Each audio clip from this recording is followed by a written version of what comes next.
అందరూ సౌండ్ సరిగా రావటం లేదు, కొంచెం సౌండ్ ఎక్కువ వచ్చేలా చూడండి అని చెప్పారు. దానికోసం మైక్ ఒకటి తీసుకోవడం జరిగింది.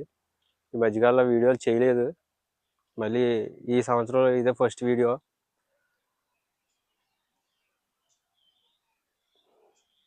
ఈ మధ్య అంటే 1 వీక్ బ్యాక్ సుప్రీంకోర్టు ఒక తీర్పు చెప్పింది. ఏంటంటే ఆ తీర్పు, వృద్ధాప్యంలో వచ్చిన పేరెంట్స్ తల్లిదండ్రుల్ని ఎవరైతే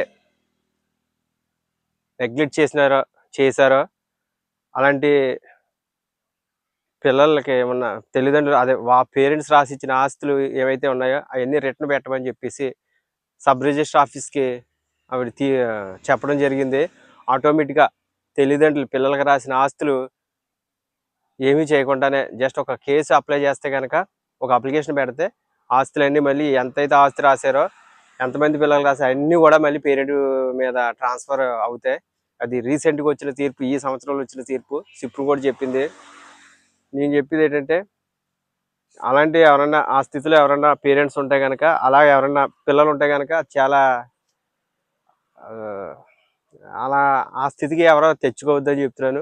ఒకసారి మీరు అందరూ ఆలోచించండి. ఈ మధ్యకాలంలో మనకి కొన్ని ఇన్సిడెంట్స్లు చాలా బాధ కలిగిస్తున్నాయి. అది ఒకటి ఈరోజు మీకు ఎక్స్ప్లెయిన్ చేస్తాను. అలాగే ఈనాడు పేపరు మనకి డైలీ దీని మీద అనాలిసిస్, విశ్లేషణ కూడా ఉంటుంది. దానికి కొద్దిగా 10 డేస్, ఒక 15 డేస్ టైం పడుతుంది. ఈ మధ్యకాలం జరిగిన ఇన్సిడెంట్ల మీద ఒక్కసారి మనం మాట్లాడుకుందాం. మొన్న రీసెంట్గా ఒక లాస్ట్ మంత్ ఒక సినిమా రిలీజ్ అయింది. రిలీజ్ అయితే హైదరాబాద్లో అక్కడ ఎర్లీ మార్నింగ్ బెనిఫిట్ షో అని చెప్పేసి చాలామంది వెళ్ళిపోయారు. ఆ బెనిఫిట్ షోలో ఒక ఆవిడ పిల్లల్ని తీసుకొని వెళ్ళిపోయింది, బాబుని తీసుకొని వెళ్ళింది. ఆ బాబు తీసుకొని వెళ్ళిన తర్వాత ఆవిడేమో ఆ తొక్కుసలాట్లో ఆవిడ చనిపోయింది.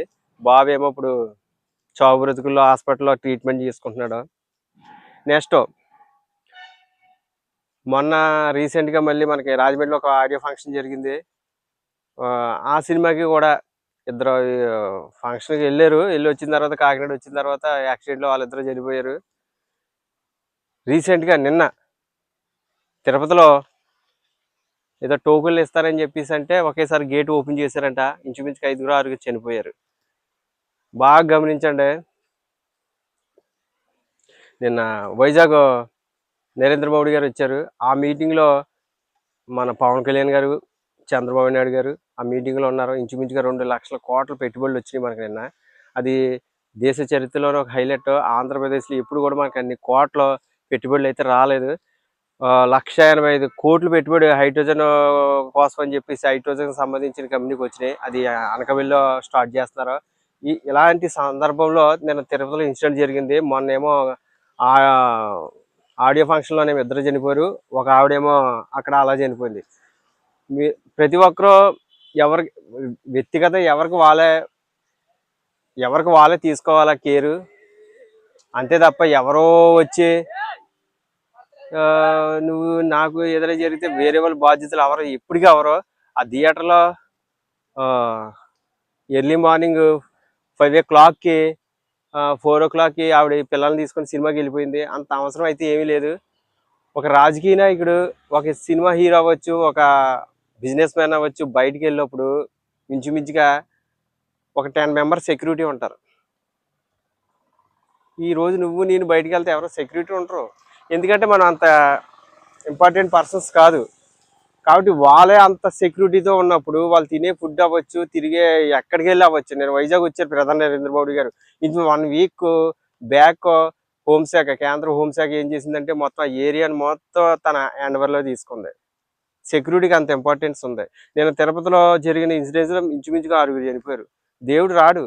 దేవుడు వచ్చేలా ఉంటే తిరుపతిలో ఇన్సిడెంట్ జరగదు. తిరుపతే కాదు, ఎక్కడ కూడా ఏం జరిగి దేవుడు అనేవాడు రాడు.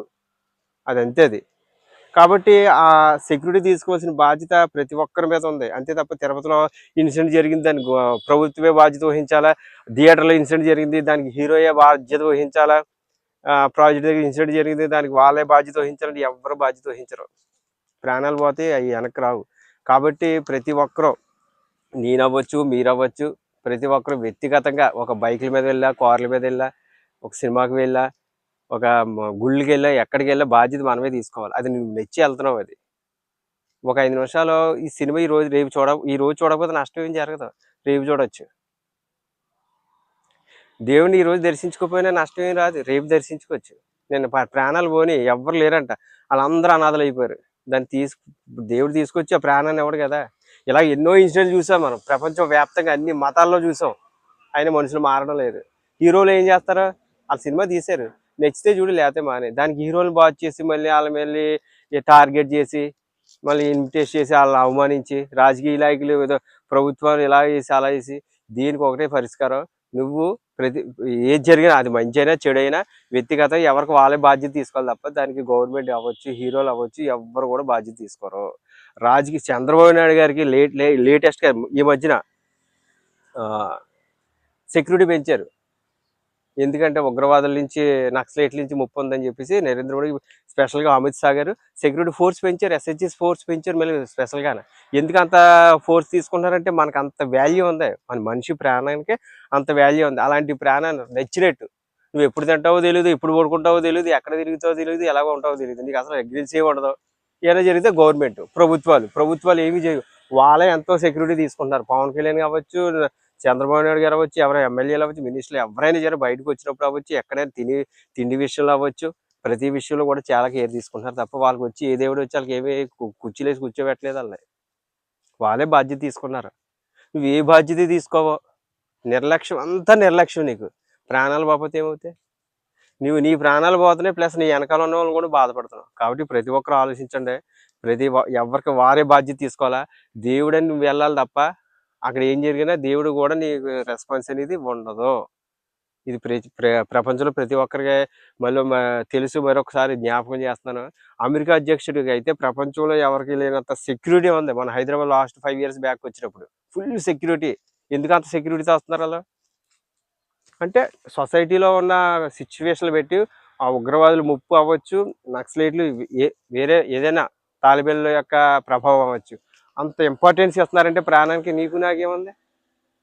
కనీసం ఆ బండి మీద వెళ్ళినప్పుడైనా హెల్మెట్ పెట్టుకోవు. ఊరికి ముందేమో దేవుడి పేర్లు చెప్పుకొని లైన్లోకి వెళ్ళిపోయి అక్కడేమో టోకెన్ల కోసం కంగారు పడిపోయి అంత అవసరం ఏముంది నీకు? నువ్వు ఆలోచించి ఏం జరుగుతుందో తెలుసుకో. ఫస్ట్ తెలుసుకొని దాని ప్రకారం నిర్ణయం తీసుకొని జాగ్రత్తలు తీసుకుంటే కనుక నీకు మంచిది, ప్రతి ఒక్కరికి కూడా మంచిది.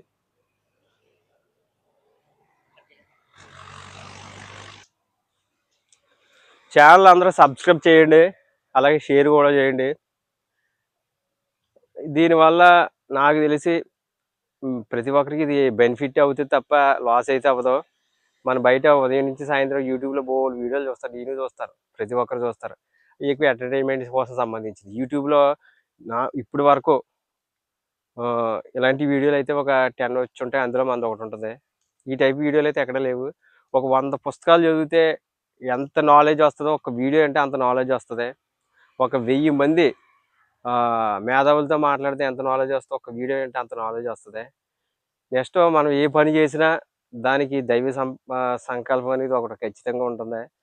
ఒక్కొక్క పని ఒకరు మాత్రమే చేయగలరు, అందరూ చేయలేరు. అది ప్రకృతి కూడా సహకారం ఉండాలి. అది ఇవన్నీ ఎక్కడ జరుగుతాయంటే తల్లి గర్భంలో జరుగుతాయి. ఆ తల్లి యొక్క గర్భాన్ని పెట్టి స్థితిని పెట్టి వాళ్ళకి ఆ స్థితి వస్తుంది. నువ్వు ఏ స్థితికి వెళ్ళాలా, నువ్వు ఏంటి అన్నది నీకు ప్రకృతి సహకారం ఇవన్నీ ఎప్పుడు వస్తాయంటే కనుక ఆ తల్లి గర్భంలోనే జరిగిపోద్ది. ఆ విధానం ఉన్న వాళ్ళు మాత్రమే నా అంచనా ప్రకారం స్పీడ్గా ముందుకు వెళ్ళడానికి అవకాశం ఉంటుంది. కాబట్టి ఎవరి టాలెంట్ వారిది, ఎవరి విధానాలు వారివి. కాబట్టి మీ యొక్క స్కిల్స్, మీ యొక్క నైపుణ్యాలు పెట్టి మీరు ఏ రంగంలో అయితే రాణించగలరో ఆ రంగాన్ని ఎంచుకోండి. మనకి మరిన్ని వీడియోలు వస్తాయి, ఫుల్ బేస్డ్ నాలెడ్జ్ వీడియోలు వస్తాయి. సైన్స్ అండ్ టెక్నాలజీ అవ్వచ్చు, పాలిటీ అవ్వచ్చు, ఎకానమీ అవ్వచ్చు, ఇది భక్తి పరంగా అవ్వచ్చు, ఆకాశం పైన ఏం జరుగుతుంది, భూమి కింద ఏం జరుగుతుంది, మొత్తం భూమి ప్రపంచంలో ఏం జరుగుతుంది, మొత్తం A to Z. ఒక సినిమాలో లేనివి, ఒక పుస్తకాల్లో లేనివి, మరి ఎక్కడ మీరు వినలేనివని మీకోసం నేను ఈ సంవత్సరం తీసుకొస్తాను. మీరు అందరూ రెడీగా ఉండండి. షేర్ చేయండి. నేను పెద్దగా షేర్ చేయండి, సబ్స్క్రైబ్ చేయండి, నాకు అడగడం అలాగే ఏముండదు, ఇష్టం ఉండదు. కానీ దేనికోసం ఇదంటే కనుక ఫస్ట్ నేను సాటిస్ఫై అవుతాను. నాకు నచ్చిన పని చేసినప్పుడే నాకు సాటిస్ఫై అవుతాను. ఏ పని చేసినా నేను డబ్బుల కోసం దృష్టిలో పెట్టుకొని చేయను.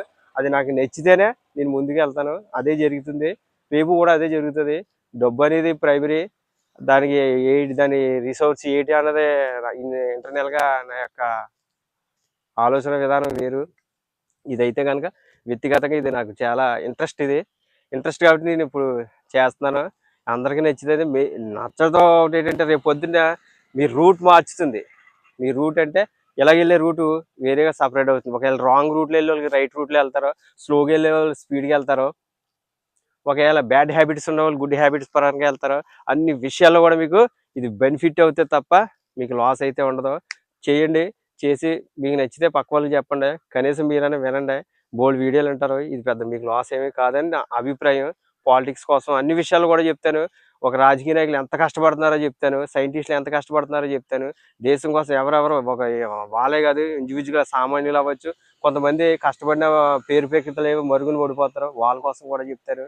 కాబట్టి ఇక్కడి నుంచి రెగ్యులర్గా వీడియోలు వస్తాయి. అలాగే పేపర్లో వచ్చిన ఇంపార్టెంట్ టాపిక్స్ కూడా మీకు, ఈనాడు పేపర్లో వచ్చిన ఇంపార్టెంట్ టాపిక్స్ కూడా మీకు అనాలిసిస్ చేయడం కూడా జరుగుతుంది.